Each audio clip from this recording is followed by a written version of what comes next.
Hey, She Slayers, and welcome to another episode of She Slays the Day podcast. I am your host, Dr. Lauryn Brunswick, and I'm a little tired. I'm just a little tired. It's Wednesday that I'm recording this intro, and we got home from Cairo Wealth Con at 1 a.m. on Monday. Stupidly did not take Monday off. Monday's the only day that I really adjust a full day. Otherwise, I'm just all day Monday, Wednesday afternoon, Thursday afternoon. And so I was like, "Oh, I don't know." I just didn't take Monday off. And then I'm jamming in 2 days of a ton of stuff, and now Kirby and I are leaving for the Kajabi conference tomorrow in LA, which is just not ideal timing. It's just really not, but that's okay. That's okay. I went to the Kajabi conference last year. So for those that don't know what Kajabi is, it's the online virtual platform that we use for our course. So it's not the platform that we host our podcast on, but all of our courses are on there. And last year it was just so good. Like, when you go to a conference and you're like, damn, I'm going to have to go every year. Maybe you're a Cairo WealthCon attendee and you're thinking, I'm going to have to go every year. Which I don't know if I'm allowed to tell you guys this. Well, I already kind of did. But we have discussed that there will be a year 2 of Cairo WealthCon, and it is likely going to be end of October again. So no dates, no locations yet, because y'all, it was 3 days ago. Give me a break. I told you I'm tired. Why? Get off my back. So that Kajabi was so good last year. So we're going again this year. And I know we'll come down, but like my brain is just kind of on like overload. And I'm like, all right, cool. Not me going into a conference where I'm about to learn a ton with my head already ready to explode. But, I feel like when you look at these events or courses, so I actually have 2 online courses that I'm taking right now. One learning to sell and another on AI. And we're bringing in decompression into our clinic. I don't think I've told you that. Yes, we are. I've been sitting on that for 6 months, and there's just been, like, maybe you don't know, but like when something's like kind of on your mind, and like God just kind of keeps showing you like all these things of like, oh yeah, we talked about the elephant last week, right? Where you think about elephants and all of a sudden you see elephants everywhere. So I've really just been sitting because like with my ADHD slash multi-passionate personality, I do have to have guardrails around big decisions of like, is this an impulse thing? Is this a boredom thing? And it's okay if it is a boredom thing. I think that you can absolutely make business decisions from a place of I'm bored with practice and I want to do more. Like I think the fact that we would stigmatize that as a bad is the dumbest thing in the world. And so, but it's just still a big decision. It comes with a lot of change to our employees, our systems and procedures in clinic, our marketing, all of that. So, I just kind of sat with it for a while, and every month I got more confident that it was the right direction for us. But the kicker, oh my gosh! So, I've had this patient. She's weekly for a long ass time, and she's been describing some things with her neck lately that I'm like, this made me feel real uncomfortable. Like the way, like when a patient uses a certain word to describe something and you're like, oh, I don't love your phrasing on that. Red flag just went up in my head. And I'm like, I think we should get an x ray because we don't do x rays in our clinic. And so we get this x ray. And so I'm looking at it. And it comes with like a radiology report and stuff like that. And she's got moderate to severe degenerative disc disease. That's C5, C6. And then I'm like thinking back over the last 2 years of like this stuff into her shoulder. She's done like PT for her shoulder and she's got chronic sinus stuff. And I'm just like, oh my gosh, it makes sense. So this kind of is a story of me falling in love with X-ray. For those that take X-ray in your clinic, you're like, yeah, it's cool, isn't it? I'm not getting X-ray in my clinic. Like, I don't want that. But I did look at her X-ray and I was like, oh my gosh, she like she needs decompression. Like, oh, and it was just really exciting. And I was like, oh, I'm gonna be so excited to like tell her that we have a solution for her in like a month when it's coming. And I don't know. So for those that needed to hear that, yeah, I did. In 2024, I will have added shockwave, hydro massage, and decompression into my straight chiropractic clinic. What are you gonna do about it? So yeah, we're just living our best lives over here. So today is somebody that I have been trying to like I've been stalking him a little bit on Instagram for a while. His name is David Bidler or Bidler, sorry, there's no N. David Bidler. And runs the Physiology First online community and Instagram. Really great, like so in alignment with chiropractic's philosophy. Like he really talks about like the mental and physical health of kids, and just a lot of the issues with screens and like anxiety and depression and just the decline of general health. You're going to love, love, love this conversation. Yes. So because Instagram tries to protect people from like spam and bots, sometimes it's really hard to slide into someone's DMs and like get their attention and be like, "Hey, I'm a real person. I'm not a robot. Will you come on my podcast?" So I had to work hard for this one, but totally paid off. You're going to like this. So let's see. Do I have any? Oh, here's another random thing. So on Monday, I told you so I have this other patient, not the patient who's X-ray, but she's been weekly for a really, really long time. She loves Maggie. That doesn't really matter in this story at all, but I just thought I would tell you she loves the dog. And she is older, like 60, and not a picture of health by any means. Definitely not a picture of health.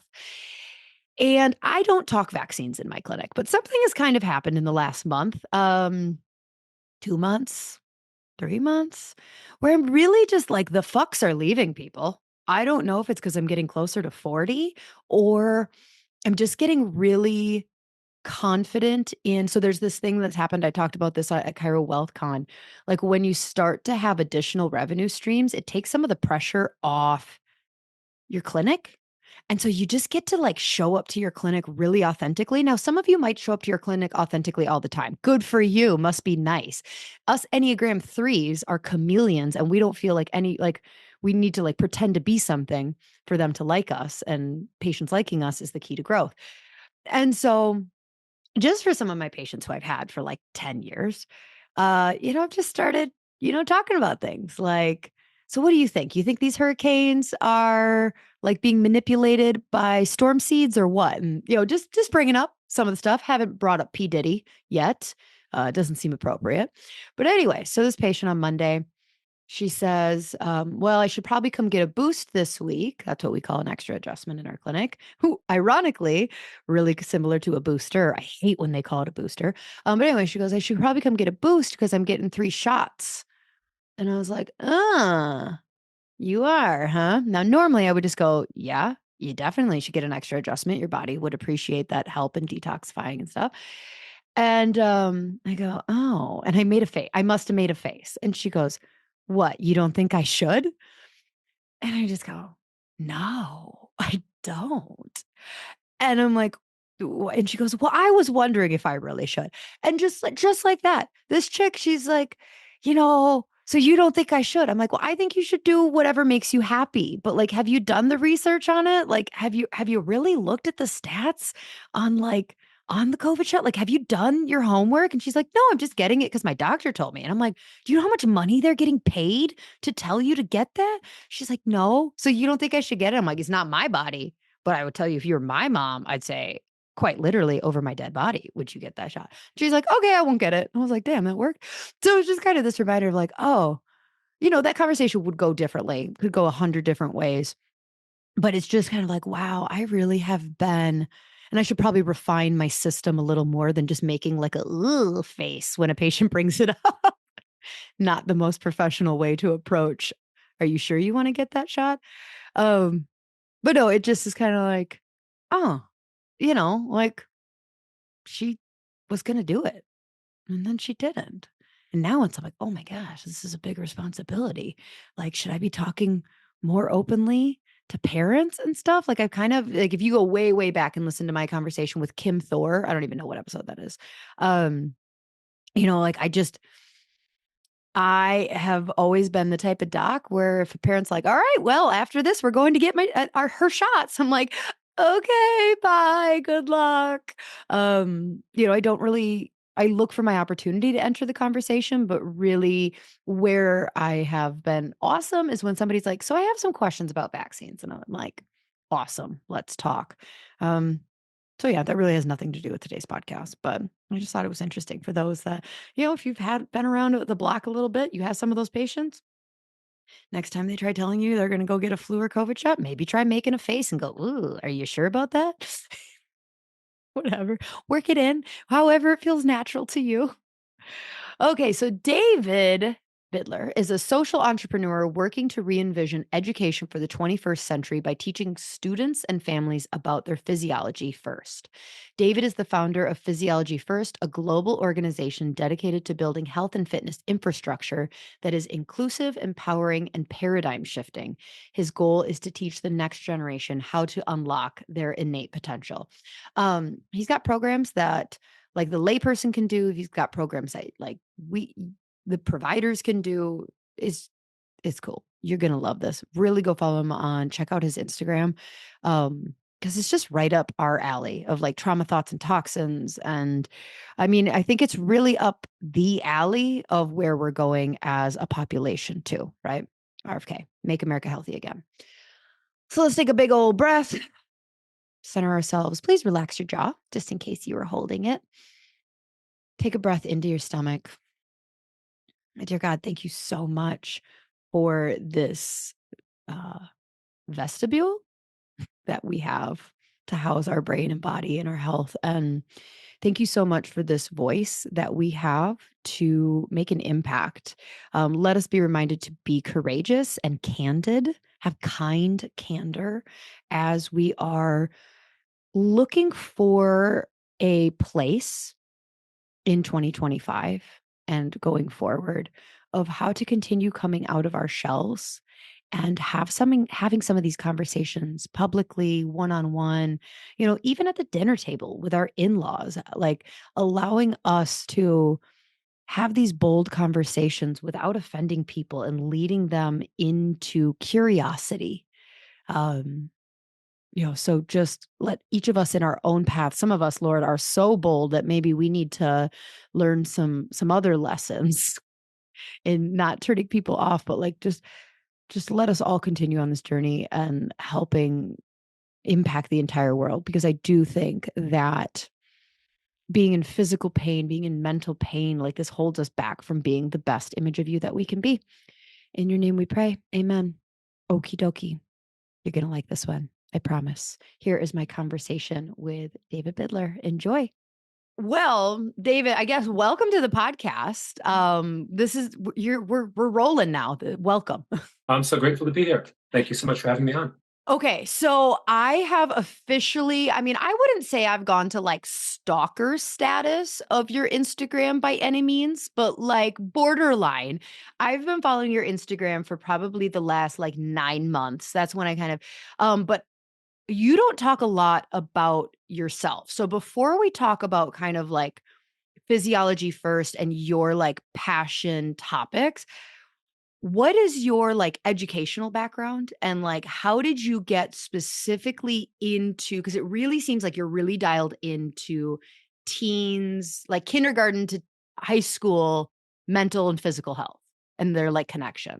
I think a lot of it stemmed from being a teen who was so physically and mentally dysregulated with such a limited skill set. I am, I'm someone who left school at a very, very young age. And without a formal educational pathway, I thought, well, what things should I learn? What are critical skills to learn how to survive, how to thrive, how to build a business, how to build a life? And without that formal pathway, I thought, well, what if I learned about myself? What if we studied the sciences of the self? There is such an incredible record of the greatest minds to think about thinking, the great philosophers, to think about biology, to think about physiology. And I just dove into this web of great writers, great thinkers, great literature, and began to learn a lot about philosophy, about neuroscience, about the body, about the mind, and about the relationship between the two. And I Are you did it talking with about a like real, Stoic philosophy, like those kind of, or like oh, it was, I mean, all across the board. I think that there is so much wisdom left behind. And my fear for the moment, one reason that I write the way that I do, is I think that we're in this interesting paradox where we have all of the world's wisdom at a button click away, and yet we're being inundated with information. We're being overwhelmed by information. I heard a great thinker, and I can't remember who it was, but recently said that we're entering a second dark age, and that the first dark age was due to a lack of information, and that the new dark age is due to an overwhelming amount. And when we think about that in the health and wellness space, I meet young people who are hearing contrarian, conflicting advice about every diet, every training system, every life improving protocol. So it's almost like one internet guru cancels out the next one within a 10-second, you know, round of swiping. right, Everybody should do carnivore, everybody should be vegan, everybody should do this type of training program. No one should ever do that kind of training program. And they're lost, they're confused, and they're looking for a path. And when I go back to my own background, I was really fortunate to be growing up at a time when, we didn't have digital supercomputers in our hand. right. I had Yeah. a bookstore. How old are you? I was maybe 14 years old. I was Okay. But 14 how years old are old, you and now? I'm just trying to how pick. old am I now? 41. Okay, so I'm 38. So yeah, like when I talk about starting my business, so like I didn't have Facebook. Like I was a freshman at the University of Minnesota, Good. and the U of M was one of like the first schools to get Facebook type of thing, Mhm. And so it's just so interesting where it's like, oh no, I didn't have a cell phone until I was 16 because that's when cell phones came out and it was a flip phone type thing. So yeah, you probably like cell phones really didn't air quote come out until you were in college, and those were a means to call someone only, Yeah. not to consume Well, information. and the beautiful thing about a bookstore is that it's not algorithmically driven. We teach young people about technology and algorithms and understanding that what I click on today will determine what I'm shown in my feed, an hour from now and tomorrow and next month. But in the bookstore, you can really go from thinker to thinker.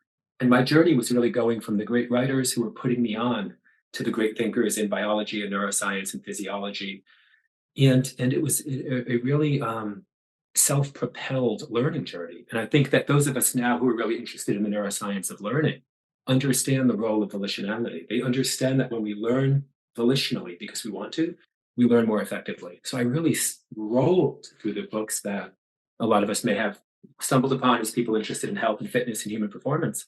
And I worked, countless different jobs trying to find a path of meaning in my life, because without going through the school system, if you can hear one voice echoing from the other side other side of the grave, so to speak, the great thinkers who are no longer with us, they all sort of say one thing. And that one thing is that your life begins when you find out, and decide why you're here. And that question just isn't even coming up in traditional education. So when I ask young people, what are you doing? Why are you here? What unique problem do you seek to solve? What is your purpose? They've never even been asked the question. But I heard so many great thinkers who posed one question, which is, what are you going to do with your life? So I feel Right. gifted and grateful and blessed that that was my introduction to building a path to purpose, because that's, again, I think the one thing we've heard from the people who've come before us is you have to blaze that path, build it, and walk it. So did you leave school at 14? Am I I did. connecting? Okay, you're from the UK, right? Were you not in the UK? Not from the UK. No, I'm from the New Okay. Jersey area. I'm in the UK currently. We just opened our Okay. first UK campus last month, but I'm New Jersey born and bred. So then, like, how are you not in the school district? What happened that you weren't like in the school district anymore at 14? And like, what kind of 14-year-old has like a passion to figure out like their own path? That's awesome, but like unique. I think it may have been because I had a passion to Yeah. figure out my own path You that they were asked me just to so leave like this school. this is not You a know, path we're, I we're want to continue on. yeah, we're very honest about what role school plays in our society today, and we're not cynical about it. I think that we understand that the evolution of industrial education was to build an industrial workforce, and we've transitioned from an industrial age to a technological age. And so I think that if we look at how new the idea of school as an institution is, we would realize that we're trying a social experiment. It's, for all of us, we were born into it, so it seems like it's been here forever, but it hasn't been here forever. We're trying Well, a social experiment, and we you can ask how many young people are coming out of the other side of the experiment healthy, thriving, vibrant, passionate, curious learn it alls who want to better the world? And if the answer is like most, we should probably keep doing the experiment. But I don't see that result. And so we're working to build a new educational paradigm that does. Well, you mentioned like in the beginning of that, you said like we all, I forget how you said it, but like you kind of said like we all know that this is a relatively new thing and that school is this experiment and it was started for industrialization. No, most people have no idea.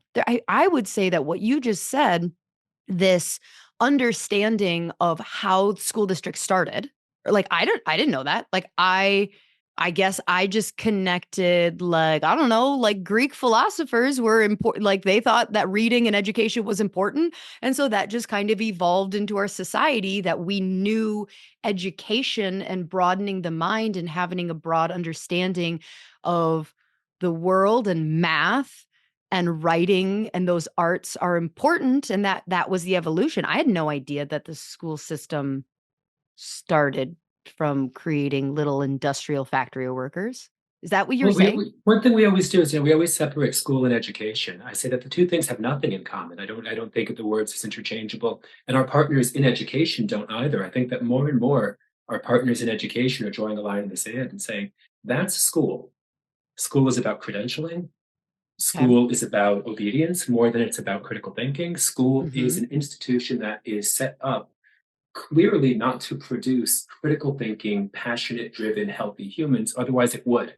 I think that the great Right. thing about the school experiment, and for anybody listening to this, is it's so evident whether the result of it is producing a passionate, curious, knowledgeable, healthy, thriving body of people.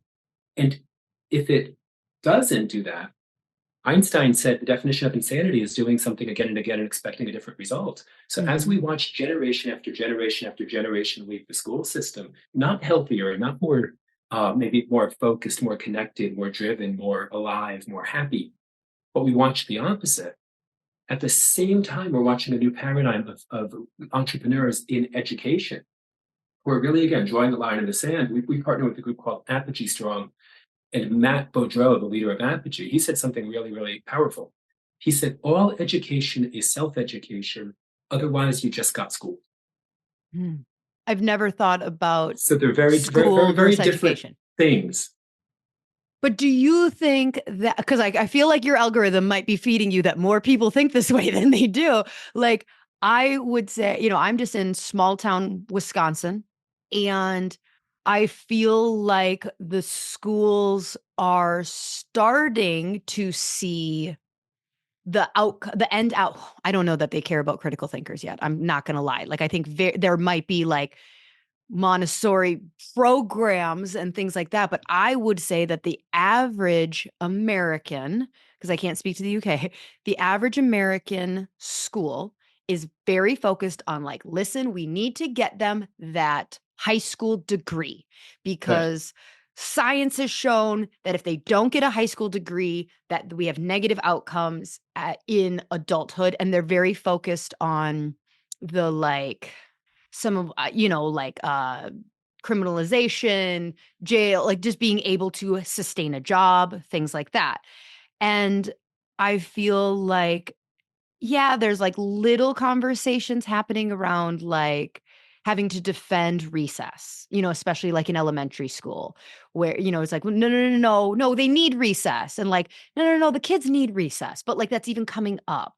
Like, we have a couple gym teachers that are patients. And like, she kind of brings up that like some of the stuff that they're talking about, like gym's not important. And I'm like, wait, what? And talking about how these kids don't have grip strength and some of these things. And like, it's coming up within administration and the parents and the higher up levels of administration going like, do we really need gym? Like, should the kids be spending more time learning their numbers and things like that? And so I don't know. I think this is like not even at a tipping point of realization and understanding of what the next steps are. Like, I feel like they're still trying to cram, like, these micro solutions into schooling and little robots. Well, I think that one of the great challenges, I think, in the school system is as an entrepreneur, as an organization, having a North Star is the most critical thing.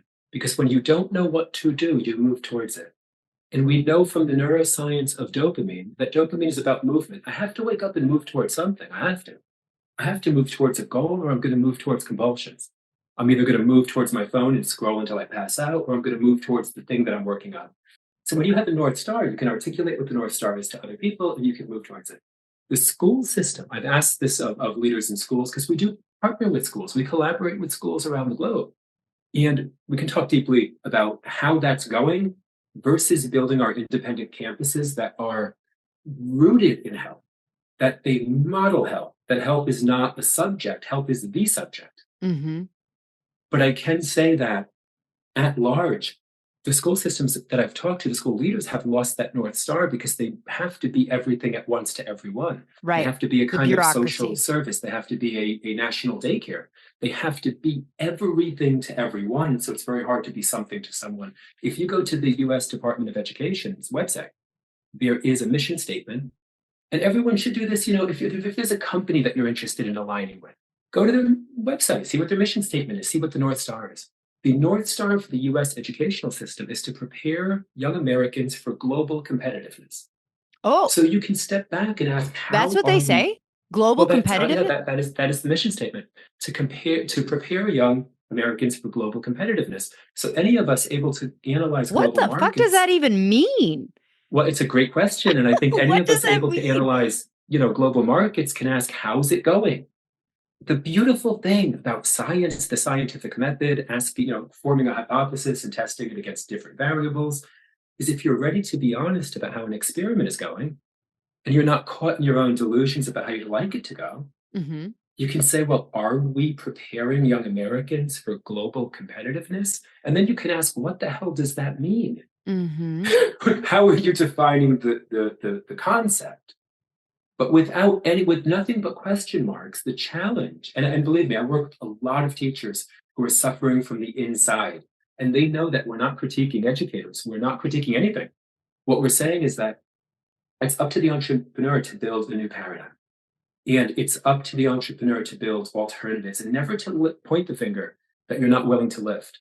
So if I think, and if we think as an organization that the school system is producing kids who are by and large increasingly depressed, anxious, unfocused, meaning they don't know where to go from a career trajectory, because for the first time in our lives, we have no idea what the careers of 2040 are going to look like. And anyone who Mm-hmm. says that they do is probably could afford to be a bit more humble about the impacts of artificial intelligence, automation, and a shifting global economy. Well, artificial So they don't know intelligence what they're came heading in into, and that's at a anxiety time. producing. Yeah, artificial intelligence came in at a time where the college, like the conversation around student loan debt was already like it. I remember, let's say, well, we have a 12-year-old. So, I mean, we started investing in college as soon as we, had a kid. But I was like, if you looked 12 years ago at how much she would need for a 4-year Mhm. degree, if we were on the exact same thing, it was like $1 million.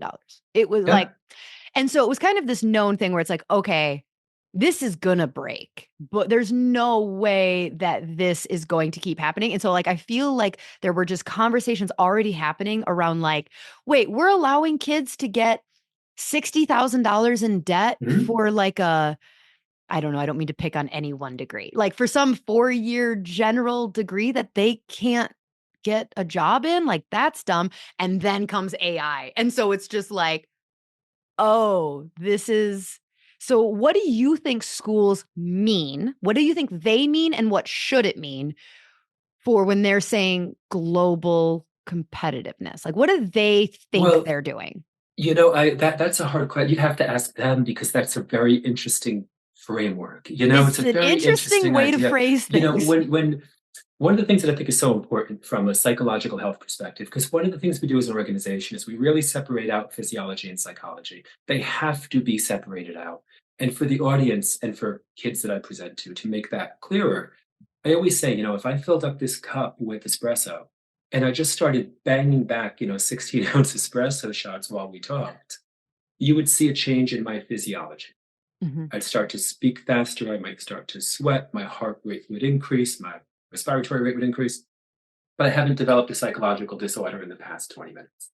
Physiology exists outside and independent of psychology when stimulants and technology as a stimulant overwhelm the nervous system. And then we have this amazing thing called psychological health and well being. And when you mash the two things into this broad kind of term, mental health, you run into what we're facing right now, which is this crisis where 1/4 of kids in our community, where our original campus in Maine is based, are diagnosed with a mental health disorder. And I put it in air quotes because no one has done a basic health assessment to make any determination as to whether depression and anxiety and exhaustion are a natural response to lifestyle and behavior or are an abnormal response outside of what would obviously happen if you kept kids sedentary, malnourished, dehydrated, and tech addicted. So I think it's incredibly important that we're separating these two things out, and then we can kind of get to the question of how should young people think or feel if we're in an age right now where language clarity is key. It is so important. And when you look at slogans like global competitiveness, if that I don't know a kid who knows that that's what they're being prepared for, so they don't know I what doubt the many North Star is. parents. I Yeah. don't know a parent that I've ever talked to that I've said, so Global how is Susie competitive. doing with global competitiveness? And oh, she's she's She's just doing ready to great. take on She's the right on track to take she's over the just she's world. excelling at global competitiveness. So a problem maybe, is using a broad and strange and odd unknown slogan as the North Star. So I think what we have to ask is, do we believe that that's what schools are? I don't. Not now, not in Mm-mm. 2024. I don't believe that the school system in the United States is going, that everyone goes home at the end of the day and goes, so how globally competitive are the kids? Right. And what can we do tomorrow to make them more so? Right. So without that North Star, I think what we have to ask is school about, there's a quote by Naval Ravikant that I like a lot. He's a brilliant thinker, tech entrepreneur, and philosopher. And he said, if school was about education, the internet would obsolete it. Say that. Okay, There's explain that to there's me. not a there's not a single research paper I can't find, not a single book I Oh, can't yeah. pull. Yep. There's nothing that I can actually, I mean, in this day and age, the incredible thing is we can listen to the world's best professors on the internet. Mm-hmm. These are people at the world's best universities all around the globe who are doing free podcasts, webinars, they're doing Right. lectures, they're doing Everything you YouTube need to series. learn is accessible for free. Yeah, so his point was if school were about education, the internet would obsolete it. School is about credentialing. And that's not a critique. I say this to young people all the time. If you want to be a neurosurgeon, I strongly suggest you get credentialed and that you don't learn, you don't learn Yes. on like howtobrainscience.com. Mm-hmm. But if you want to be a tech entrepreneur, if you want to be an innovator in the nonprofit space, if you want to build a new thing that's never been here before, a thing that no one has ever seen, a new innovation, well, then there isn't a credential for it. And so you can really help align young people to some sense of clarity as to whether the thing that they're here to do is a thing that requires a credential, in which case they should go get it. They should pursue it. They should nail it. They should passionately obtain it. There's not a critique of credentials. But if the impression that the credential that they get applies to the new thing that they're going to do, that they're going to walk up to some startup founder and say, hey, here's my set of credentials. And the startup founder asks a very different set of questions than they've ever heard in school to see Mm-hmm. how they're thinking about the future, about the world, about technology, about themselves. It's almost like the impression of a tool. It's almost like a key that breaks when you put it in the lock. Right. You Right. say, I thought this was going to get me in the door. I put it in the lock, snap. Think of the Yep. psychological weight of realizing that your sense of preparedness may not actually have prepared you for the world that we're heading into. And then you can ask, how do we prepare a generation for an uncertain, exciting, Right. carnival ride of a future where everything's changing so fast? So, do you think so? I mean, you have educated thousands of parents directly. You've had tons of conversations with, you know, administration, school districts. So, like, in your opinion, though, my thought would be if I was like talking to a superintendent about, like, listen to, they would think that they're trying to solve some of the fires, like the immediate acute fires that shitty parents who've been trained from society, like, we've got an epidemic. So like it starts with the parents. I guess that's where I'm going of like, I would imagine that an administrator would be like, we're dealing with kids who aren't eating over the weekend because their parents are lazy. Their parents are not working out. Their parents are making sure that they prioritize the next iPhone, but not a vegetable or a walk. So Mhm. like we're trying to get these children out of that. Like, how do you begin addressing that issue? Well, I think that you have to, because I've heard that more times. I mean, exactly what you said is what I've heard more Like times a than little I bit of can the yeah, count. but. And what I've said is, well, you have to figure out what your North Star is and what your institution is. Because if kids from the local neighborhood started coming to our campus saying, I'm hungry, I haven't had dinner, that's not what this campus is. I can point them towards social services that might be able to address that. But if I start to cook every kid in the neighborhood of every one of our campuses dinner, we become something else. Mhm. Not every institution can be everything, or you become a broad social services network. And the challenge in that is that kids are coming into the school system and their parents are sending them to the school system, and the school system is built under the impression that when they exit it, they're ready for a career, a life, a profession, a way to be in the world that is self sustaining. If we don't get honest about the fact that if the school's job is to feed hungry kids as opposed to educate and prepare and imbue a sense of deep curiosity about learning, if that is what it is, then someone has to build an educational alternative that imbues curiosity and prepares the next generation. And that's always been our approach. Is I don't believe by any stretch of the imagination. I understand the challenges that the schools are in. It's Mhm. obvious and evident because without clarity as to what they are, they've become an offloading This is why you site. called them a daycare. Well, again, in a way that's compassionate, meaning I'm Oh, not here to, absolutely. say, oh, well, Yeah. the schools have become a daycare. I'm saying that if you walk in and the number one objective is these kids they haven't had breakfast and they probably haven't had dinner, and some of them have lice in their hair, and we need to somehow try to keep this like get them to the other side of the day without, anybody sticking a pencil in an electrical socket. That's not an educational system. That is a social services network that operates like a national daycare. So the question you want to ask is, what are we going to do to produce a generation of kids who can thrive at the most complex time in history? And I don't say that it's the hardest, I say it's the most complex. Mhm. Because if we ask ourselves, I mean, you and I met on Instagram, right?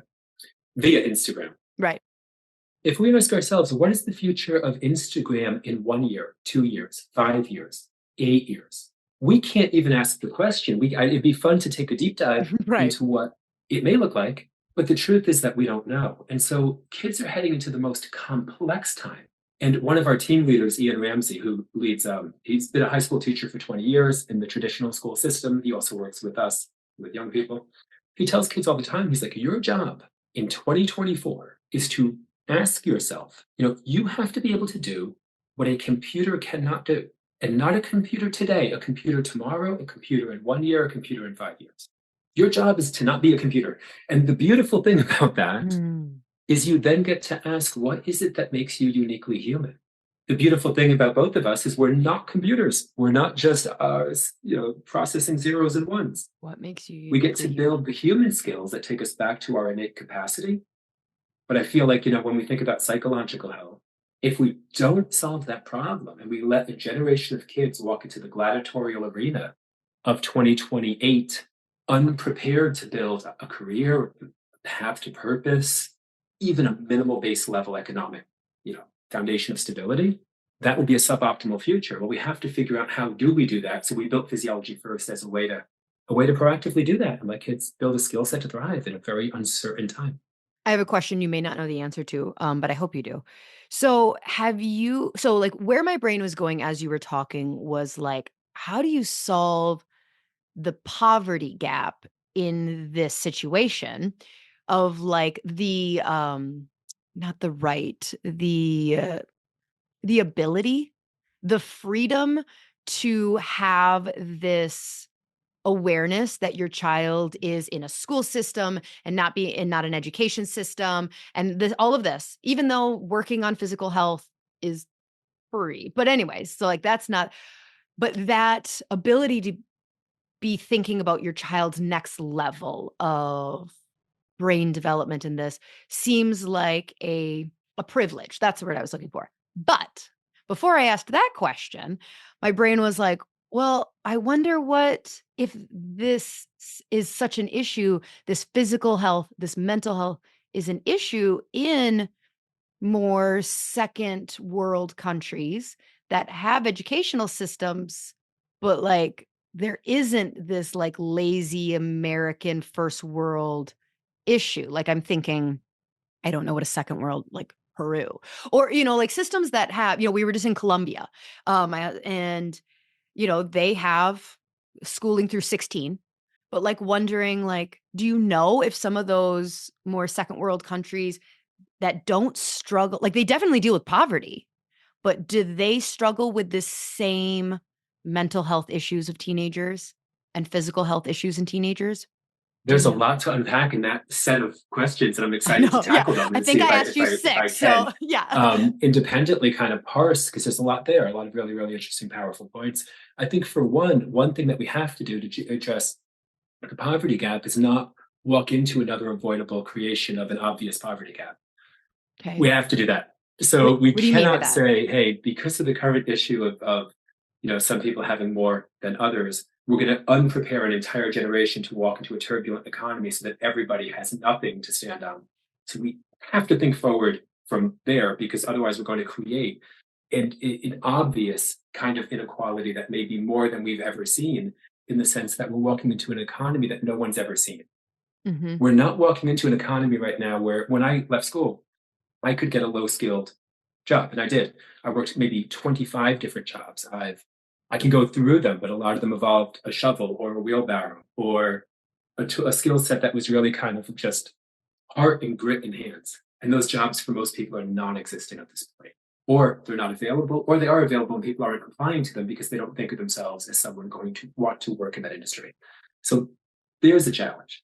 We have to make sure that the next generation is prepared for incomparable complexity, or we're going to run into a larger poverty gap than we've ever seen. I think that that's a challenge. But I also will say that, when I look at the young people from working class and poor backgrounds that we work with, they're grittier, more innovative, curious, more hungry, more driven than anyone that we work with who has had wealth transitioned to them. And this is not a critique of either thing, by the way.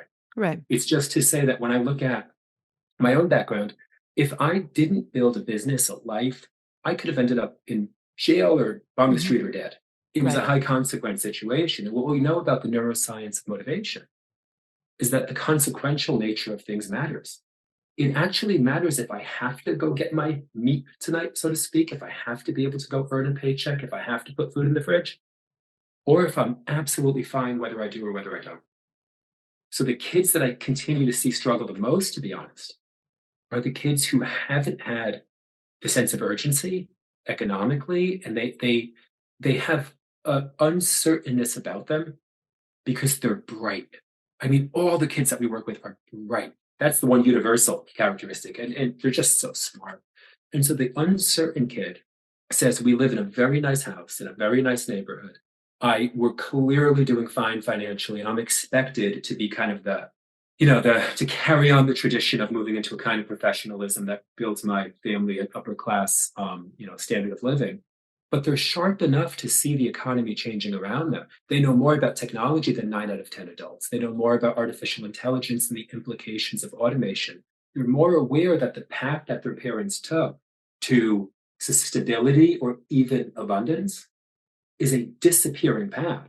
So they have the anxiety of the parents saying, no, no, no, if you just follow steps 1 to 5, you're going to have a nice car, a nice home, and a vacation every couple of months. And they're thinking, I don't know if that makes sense, because I don't think that's going to likely be a job in 5 years, because Mm-hmm. that is a job of zeros and ones and computer processing. And my phone can do it today. Right. So I think it's complex to ask who is in the higher leverage position. We don't know. You can't tell by the bank account. I'll tell you that. Uh-huh. You're going to tell by the amount of necessity, and that necessity could come from the innovative entrepreneur who's been, I don't want to say given, who's had no problem being taken care of, but they're so driven to solve a big problem that they could take it or leave it. They're just going to go. It could come from the kid who knows that if they don't figure this out, they might not have electric on at the end of the month, and they may not have heat in the house. And I've worked with these kids in really rough neighborhoods, and their level of drive to learn and to create is a survival driven, deep passion, and you can't stop them. You just can't get in their way. They'll go through a brick wall. So I think we really have to ask, what is the recipe to drive in the 21st century? What is the drive to thrive? And does increasing abundance depress that drive? Complicated questions for a complicated moment in time, for sure. Yeah, and then you obviously with that, you could probably overlay that into like so are you saying that the mental health is potentially less like you're less worried of or you're dealing with less anxiety and depression because you have this drive to survive more? Oh, well, we can let's like maybe we pause a second and think about maybe one of the great linguistic challenges of our time is that the word mental health is a term from 1908 and it's 2024 and it's become nebulous and abstract, undefinable, and somewhat dangerous. Yesterday was World Mental Health Day, and I had our students here. We were all talking about this, and we're on Instagram, and every post was like somebody had their head down, their eyes closed. It was like mental health. It's like health means health. Health is good. Health doesn't mean illness, even though we talk about it in this weird Orwellian backwards way. So we're using the term mental health to talk about what clearly to the public at large means depression, anxiety, addiction, Mhm. suicidality, isolation. But health means health. Illness means illness, and health is a proactive engagement with your own brain and body. I just had this conversation in the sauna with some of our students, and they were like, why are we talking about mental health like it's a bad thing? Health is never a bad thing. Health is a good thing. Mhm. That's how far we are from having a proactive conversation on building the brain, building the body, and making sure that when we talk about mental health, I'll give an actual example of this with students. But when we talk about mental health, we should be talking about health. When we talk about mental illness, we should be talking about illness. But you can't conflate these words. It's very, very confusing. It confuses the cultural conversation. Why would World Mental Health Day be a sad day? Mhm. Because we're not using the words accurately. We're not thinking them through. I gave this thought exercise to a group of students recently, high school students. And I said, what do you think about when you hear the term mental health? They said depression. I think about addiction. I think about anxiety. I think about isolation. I said, what do you think about when you hear the term brain health? They said, I think about focus. I think about memory. I think about skill acquisition, skill building. I think about motivation. So we have to be really clear, I think, to realize that mental health is a term from the early 1900s and it has no cultural meaning that we can agree upon. But brain health is amazing because we have a brain in our heads, and that's pretty cool. And you can build it, you can program it, you can make it healthier, you can grow it like a plant. And if you understand that, if we tell kids to understand that, then we can get to the heart of whether something, again, is rooted in biology or psychology. Of course, there are crossovers, but when we mash the two things, to give a direct example, if any of us, if you or I or your audience were to scroll on Instagram for hours, we would take our baseline level of dopamine, the brain chemical responsible for motivation and for focus, and we would lower it systemically.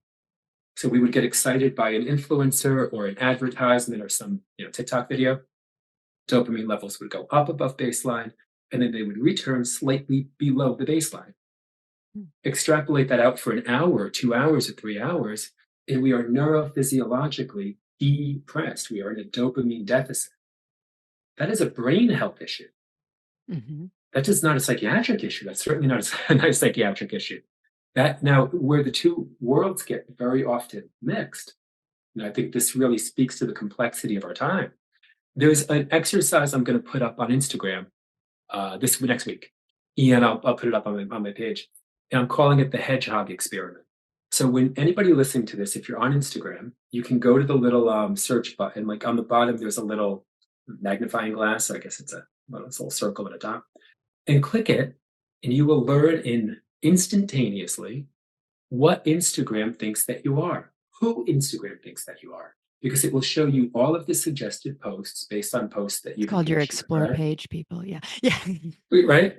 Yeah. So when you go, and I'll send you this for fun, but when I'll send you mine, I'll post about it. So when I do this, and I do this with students all the time, when I click my little button, my entire feed is filled with hedgehogs. What? Every single block is a hedgehog. There is nothing in my phone but hedgehogs. I call it David, the hedgehog what experiment. So I is started going with on? somebody close to me in my life about 6 months ago. We started sending each other hedgehogs. And I started to notice how they populated and dominated my social media sphere. So we kept it going. We sent hedgehogs to each other often. If right now, if I could do this live with your audience, I would go to my phone, I would click the button, and you would see hedgehogs in cute little glasses. You'd see, they're like really, done up. Like they're not just hedgehogs. They're hedgehogs like in tuxedos or like on, playing with, Oh my God. it's like a I'm going to hedgehog on a need you unicycle. after we're done recording to send me a photo through I'm going to send you the Instagram. hedgehogs. Yeah, it's Yeah, amazing. yeah, yeah. And so what it's massively, they're everywhere. And so I always show them to the students, like, you have to be kidding me. There's nothing but hedgehogs on your Instagram. And I use it as an example. I'll ask them then, I'll say, if you're comfortable, because I never push them, Yeah. if you're comfortable, what does your grid look like? Yeah, you got to be careful asking a Now you male have, to well, right? I share mean, that. you know what? I mean, you want to talk about, that's what I honestly mean. I say when you're comfortable, because the phone has become a multi-purpose tool for all of these elements of entertainment and exploration. I would never in my life as a teacher or coach pull up a young person and say, show the class Right. what's on your phone. But what happens is students will hit the button and go, for one person, it's only a political ideology of a particular persuasion on every single grid. For somebody else, it's nothing but a sport that they like. It's all football, it's all punk rock, it's all whatever you've clicked on. So to circle back between brain health and psychological health, if I click on my phone all day, and I literally, when I go on Instagram, I see a couple of great pioneers like yourself, and I see a lot of hedgehogs. But if I click on my phone all day, I will decrease my dopamine levels and I will be neurophysiologically less motivated.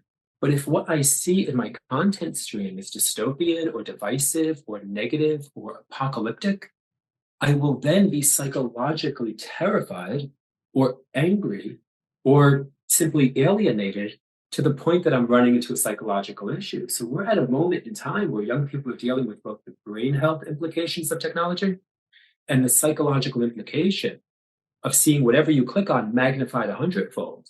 So the question is how, when I think of education, in our view, we need to prepare them for that complexity, to understand the technologies that we use, to understand the implications of them, to understand how to build a level of autonomy in our lives where we're not like watching our belief systems directed subtly by an algorithm. But that doesn't even come up because they're busy memorizing Hmm. facts from another generation or from another century. Right. Okay. So I want to start with an average adult who has a computer job.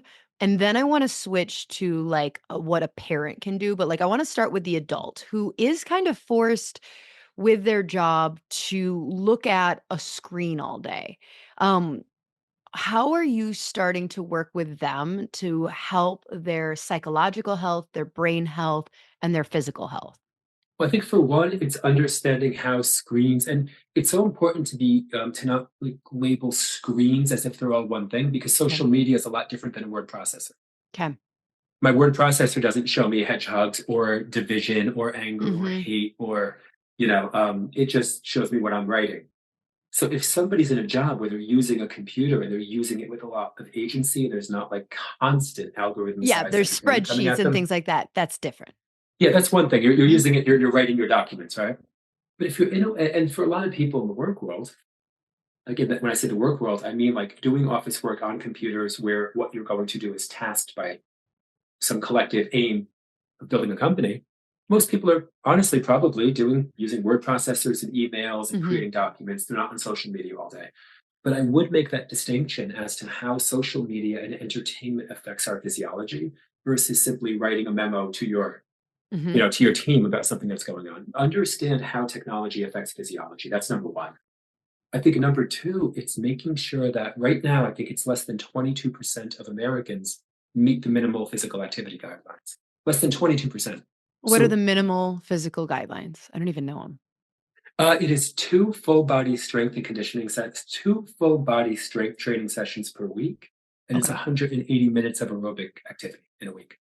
Less than 22%. So I think that what we have to do is ask, am I going to be someone who takes full ownership of this body? The body's a machine to a degree. I own a motorcycle. I always say, if I don't ever give it any oil and if I don't ever give it any gas and if I never loop the chain, I have no idea how it runs. It will break down, and it wasn't disordered. It wasn't a manufacturing defect. I just didn't know how to take care of a motorcycle. And if I could say I got too busy or I just don't have the time, but it will still break down. So when we think about the basic maintenance of a body, to build a mindset of full accountability to say, if I don't take care of this thing, nobody will. And the challenge, if I don't prioritize my brain health, is that there's a cyclic effect. I'll be less motivated to do so tomorrow. My body will begin to crave a more sedentary lifestyle versus an active one. And I think that that's even worth lingering on. When I was at peak, my background in sport is ultra marathon running, 100-mile races. When I was in peak ultra shape, I thought nothing about going for a very, very, very long run. I would do it every day. I would do a long training run. My body would then crave it. Mm-hmm. And when I stopped doing long distance running, I didn't have the same crave, the same drive to do the long distance stuff. Our body adapts to the lifestyle that we build. It's trying to maintain homeostasis. The body's not constantly saying, how do I become a peak performance machine? It's saying, how do I survive and procreate? That's what we're genetically driven to do. So if I were to sit and do this more, my body would get accustomed to it. I have to be the one to break that paradigm, to disrupt homeostasis, to go out for the adaptation. And that's a mindset thing. The people And that so come many of to our us are campus, they waiting have it, for, you don't have to. yeah, there's so many of us are waiting for like the urge to work out, or like, oh, It, my it'll body, never come.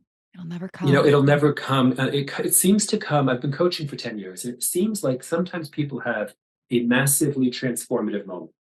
I've certainly seen this happen. Somebody has this massively transformative moment, and maybe they get news from the doctor about their cardiovascular health. Mm-hmm. They get news about a loved one's health, and they just make this big time jump and pivot into their health. But for the most part, we know that energy comes down to particular brain chemicals, dopamine being one of them, norepinephrine being another one of them, cortisol being one of them. Energy is a neural kind of connection of chemicals that, if they're optimal, you will wake up focused and driven. And if they're not optimal and they're depressed, you will wake up unfocused and undriven. So we tell young people and adults, you have to go to the energy factory to make energy. If I start to work out, I'm going to have a higher level of the free circulating neurochemicals that make me driven tomorrow. And then it's easier to put my running shoes on. It's easier to get, a little bit of salt in my water, get my workout clothes on and go.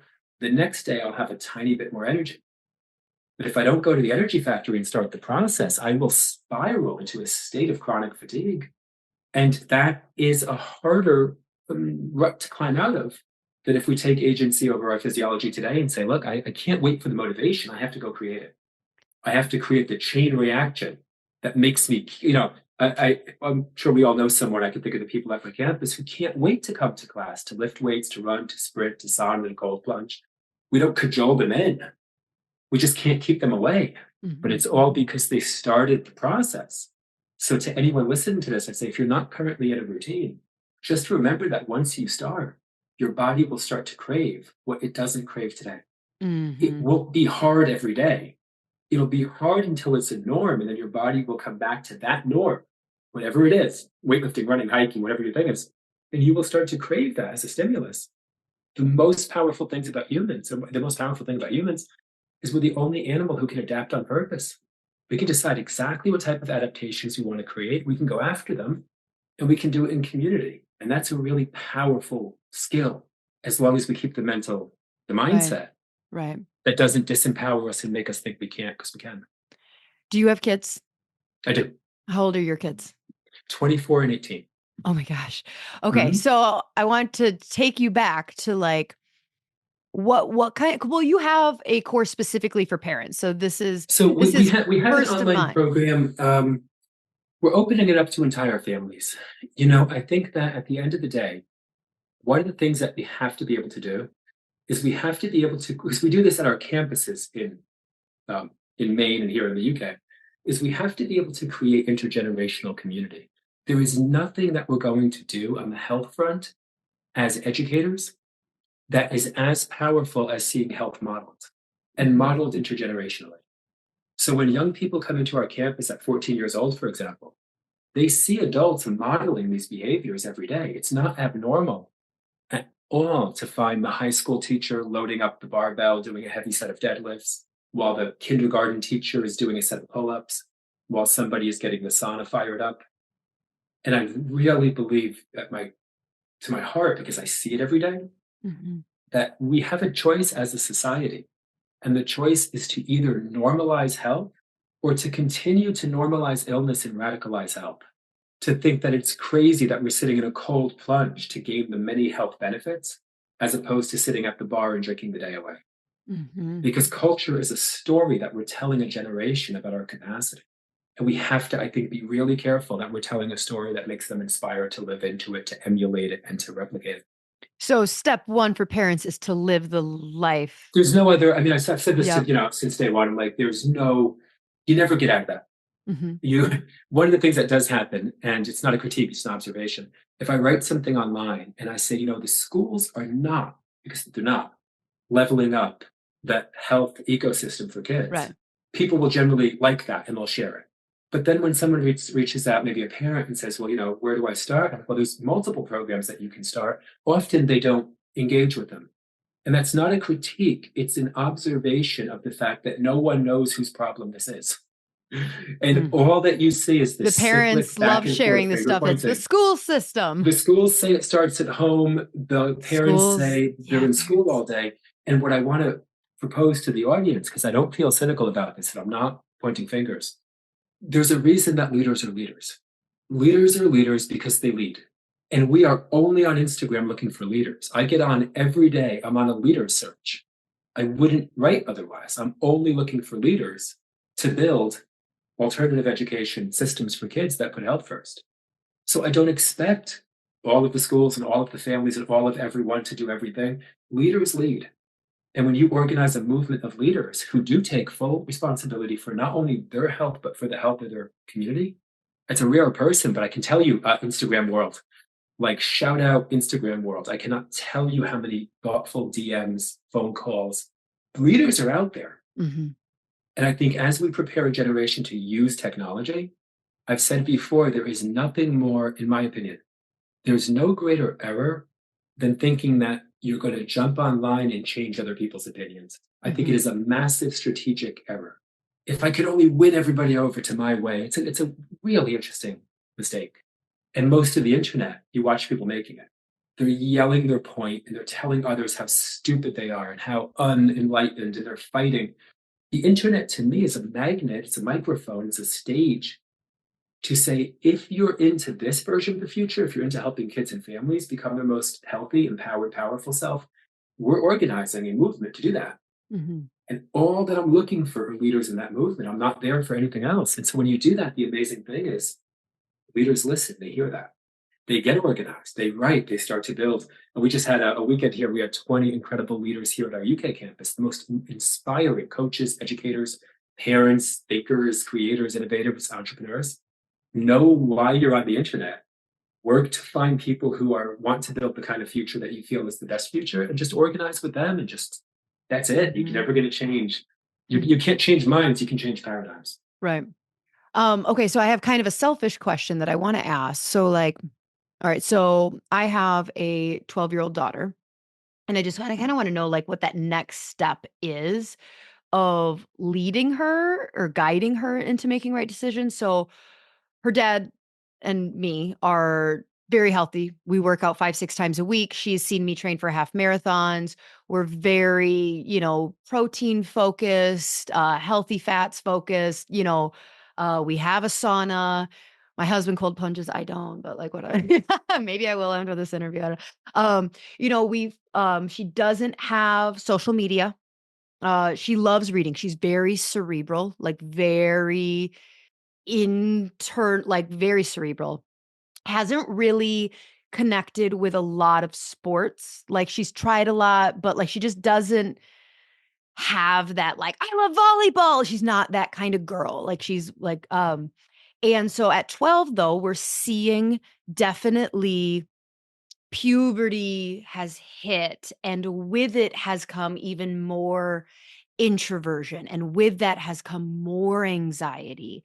And it's this like, okay, so we have shown her her entire life the importance of taking care of the physical vessel, reading, being critical thinkers for sure. And she is, but I don't know how to like get her that next level nudge of like, okay, you've tried cold plunging and she liked it, but then it quit. And, like, how do you kind of lead a young teenager, not like a 17-year-old who's really, like this young age to continue finding that drive? And especially in that privileged world, they don't have to worry to go seek the meat. They don't like Yeah. Yep. what's that next step for us besides modeling that I life? love that question so much. And I love that that question is at the heart of the entire deeper question of how do we get a young generation inspired to thrive on a purpose-driven path. Yes. And the one thing I can say is probably very simplistic, and the other ones may be a little bit more, we can dive a little deeper. So the one thing I can say is that, when we build our campuses, we think a lot about the creation of a community, the thoughtful creation of a community. You can't come to our campuses and swipe a credit card. You can't just join. They're invite only centers. We're not open for business that way. And I think that what we've done over the past 10 years by doing that, by saying you're not a credit card, you're a community member. This is actually a community. You end up cultivating a kind of sense of leadership, a sense of shared purpose, a community that just lives these principles every day. And it normalizes health, and it doesn't make it, again, strange to, if young people want a cold plunge or they don't, whatever. If they want a sauna or they don't, whatever. It's not as if they're coming to a gym that they had to pay for and that they have to use all of these protocols. It's always open to them. Sometimes they get more into weightlifting, sometimes more into running, sometimes more into sauna and cold plunge. Often, though, and this is where I want to really focus, is if you've created an ecosystem that health is modeled, at the end of the day, all that this becomes at a deeper level is a mechanism for tribe, for community, for human connection. And I think that the health and fitness movement sometimes forgets that the secret sauce isn't the breathing protocol, it's the conversation that happens in the sauna. The secret sauce isn't the deadlift coaching technique. It's a 14-year-old looking up at somebody that they respect and seeing them working hard too, and knowing the right thing to say. It's only the oldest thing we've ever done, which is mentorship in community and watching health modeled. So if you built that, and if you can get other people who are, I can tell you in the health and fitness space, so many people feel isolated right now. They feel like the odd one out if they're actually taking care of their mental and physical, or their brain health and their physical health. And so they're looking for community. They're looking for someone who doesn't think it's weird to wake up early in the morning and go for a long run before work, or doesn't think it's weird to come in and lift some weights, even if you're not feeling 1,000% because you're doing what you committed to do for your own development, or doesn't think it's weird to sit in a cold plunge and practice your breathing so that you develop self-regulation skills that correlate to other elements of your life. So if you have that tribe, you have that community, it takes some of the pressure off you. Anybody listening to this, I get notes from a lot of parents who are like, look, I'm doing all the stuff. And it's like, well, you're doing it then. There's no other, you don't have to I spat 5 times a day and then I do backflips and juggle kettlebells in between. Like, you don't have to do more fitness. The question becomes, I think, we call it our organization Physiology First, and first implies that there's something else after. And Mhm. what I see in the health and fitness space so often is that there's nothing else after. So Right. people get into a rabbit hole of physiology. Some of the conversations, the things I've seen people argue about, blow my mind. You're talking about majoring in the minor of biomechanical technique, or whether this protocol or that protocol is better than this situation or that one. Right. If you can breathe and sleep and move and eat and kind of not drain your dopamine to like a depressive, like battery red state, then the question is, okay, what is your path to purpose? What big picture problem? And this is how I like to think about purpose. Is everybody listening to this has something in the world that bothers them more than anything.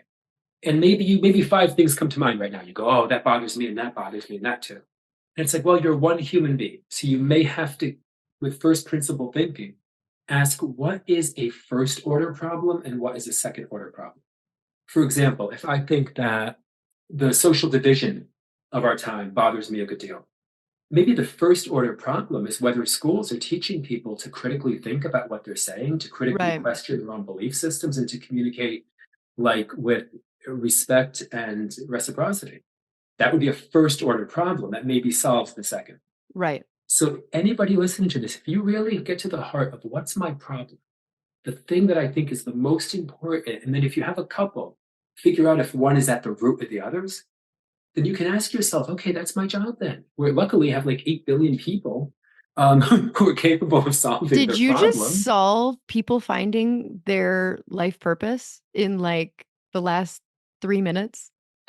Well, I think that Like, I I think you hope did that like, I've never heard, because I mean, like I said earlier, like, there are 30 and 40 and 50-year-olds who have no idea what their purpose is, but I've never had someone ask like, "Well, what do you have a problem with?" And it's like, "Oh." it'll lead you to your life's work like immediately. And what else it does, and this is kind of cool, is as entrepreneurs, I mean, I know a lot of your audience are probably Mhm, in professional, fields in health. So you are entrepreneurs, you're innovators, you're creators, right? And we know that one of the most important things when you're running a business is you immediately come into contact with reality. Meaning, if you mhm. think running a business is easy, well, smack into the wall of reality you go, and Yeah, you realize that it's hard, right? it's very hard. And so when you realize that it's hard because you smack the wall of reality, you don't look at other businesses and think, I can't believe that didn't work for you, or I can't believe they shut their doors, or I can't believe all of you failed, because you've met the challenge head on and you realize Mhm, it's a real challenge. When you get to problem solving in the world, you have a generation of kids right now who are maybe more critical than ever of the way that things are going because they're being seen everything all the time. And without that contact with reality, you might just think, well, why don't we just snap our fingers and fix that, that, and that? Everybody get to it. Go fix the world. Come on. As soon as you get them involved in saying, what's your problem? Now go solve it. They go, okay, I'll solve that problem. Right into the wall of reality, they smack. mhm. They go, oh my God, it's hard. It's hard solving problems. Problems are complex. They're multidimensional. They're really, really challenging. I keep trying to solve this damn problem that I think is the most important in the world, but I don't really know how. Maybe I need to assemble a team. Maybe I need to clarify my thinking on what is causing the problem. Maybe I need to get better at my toolkit for solving problems, which is communication, strategy, it's focus. And if you spend years trying to solve a problem, you're just less likely to become jaded, cynical, and nihilistic because you realize that problems are complex and problem solving is hard. So if a young person is doing sauna and ice bath and weightlifting and everything, the answer isn't let's train them for an ultra marathon on Sunday. It's to point them towards their problem and give them skills, tools, and guidance to solve it. Hmm. Well, I feel like I'm just more obsessed with you and your message and your mission, after this conversation. Like, I I just want you to have the largest platform possible. Like, I want you to get on Rogan. I want you to, like, talk to RFK. Can you solve all of this for us, please? Well, that means a lot that you've responded to the work. It really, really does mean a lot because, as I said, when I started this process of building the Instagram and I go to the heart of problem solving, in my eyes, in my heart, the first order problem is that it's our job to make sure that the mental well being of our future problem solvers is the number one priority of our society, or they won't be able to solve the future's problems. Mhm. This is the team. These kids are the team. They're going to walk into artificial general intelligence. They're going to walk into global conflicts like we've never seen. They're going to walk into the hedgehog problem of being in a room full of 20 people who are actually living in a different digital reality Right. and nobody being able to agree on anything anymore. They don't even know So what a in my hedgehog mind, it's looks like the like. problem we solve is we solve the problem of getting our problem solvers ready to solve problems. Yeah. That's what led me to build the Instagram. And every day that I write, it's two things. It is a message in a bottle. It is a call to leaders. Somebody might hear this and respond. But it's also a way for me to clarify my thinking on the problem. So every single day, my writing is only a reflection, clearing of the lens. Right. because I will share with the audience, I've written so far, I just published my 2000 post, I saw that. and they all pretty much say the exact same thing.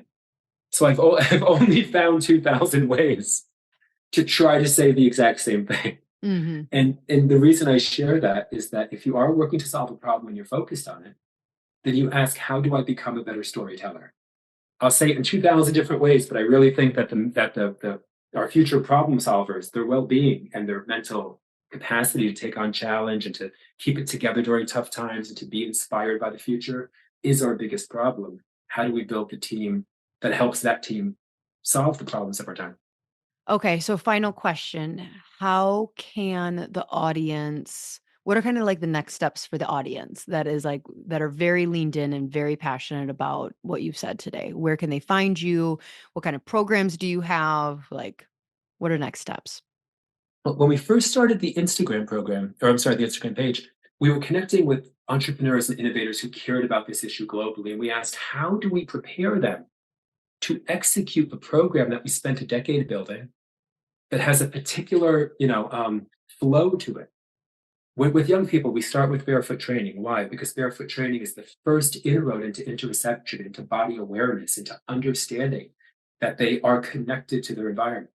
Then we move to breath training and breath awareness. Why? Because it's another mechanism into interoception.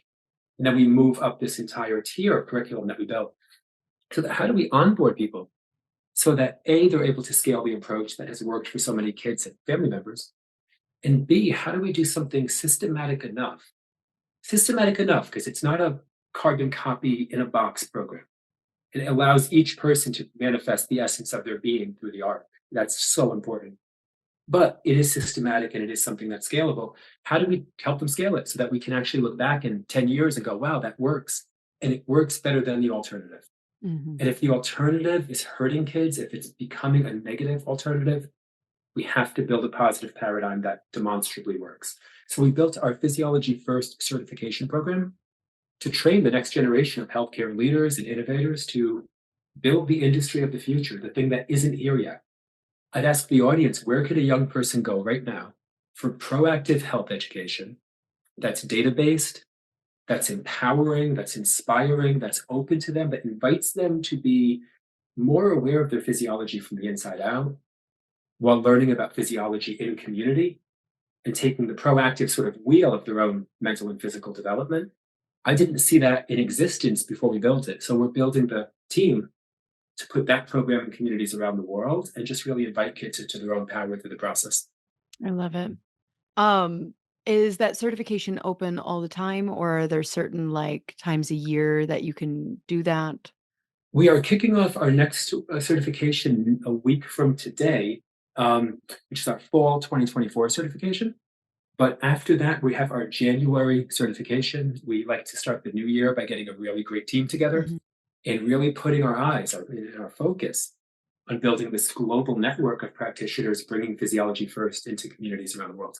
Is it a weekend in person? Is it an online thing? It's an online program. It's an 8-week online program with a year's worth of implementation support. Okay. One of the things that we always share with people interested in it, the program is simple because simple is hard, and we hide in complexity. I know people who have absorbed entire encyclopedias on physiological, structure. Mhm. They're reading biochem books. I mean, they understand the human down to the cell. And then I'll say, could you like teach a kid to breathe? Like, could you walk into a high school and get a couple of kids excited about their breath or about building a healthy meal or make sleep cool or get them jazzed about building a strength and conditioning program? And often without that, again, that kind of contact with reality, it's like that we can know everything, but what we teach is how to teach it. And we know that telling isn't teaching. So the program is simple, and simple is hard because it means that you basically have to go out and connect in your community and share simple things that work in a way that matters. I love it. Is there I mean, most of the audience listening are chiropractors, but, like, do you have to have a health degree to take the certification? No, we have a 3-level certification program, and our level 1 is open to anybody. Okay. We want to make sure that the parent doesn't feel like they're not capable of learning about breathing and sleep and Right. exercise and nutrition. We want to make sure that anybody in the allied, kind of fields of health can step into this new era that we're in. And I want to mention this new era being really exciting due to the advent of a lot of the healthcare technologies that are now consumer ready. We do VO2 max testing and metabolic testing with every student that we work with. They know 99% more about their health, their metabolic rate, their cardiovascular fitness. And what that does is a data-based approach allows you to say, look, we're simply looking at data together, not Mhm. dogma. We're not Mhm. looking at books written in the 1980s, a quarter century before the first iPhone. We're looking at physiology from the inside out via the technologies that are available, and we're inviting you to look at the data with us. And that creates a beautiful kind of peer to peer inquisitive process that is based in data as opposed to the wild west of the health and fitness spectrum. So if you come to our campuses, people are doing the same ish thing, Right. which is moving and breathing and sweating and learning, and then incorporating these new technologies and combining them with these ancient practices and building something that anyone can access. I love it. I love it. Thank you so much, David, for your time. I really appreciate this, and I just wish you massive, massive success in taking this message globally, and I just wish the world to you. So, I hope that our listeners I'll have links to by the time this airs, they'll have missed the fall certification, but we'll make sure we have necessary links where so they can, be aware of anything that or the January certification, and, yeah, thank you so much for I'm what so you're grateful for doing. the opportunity for a great conversation. Thank you so much for having me on. Yeah. Alright, She Slayers, until next week. Bye.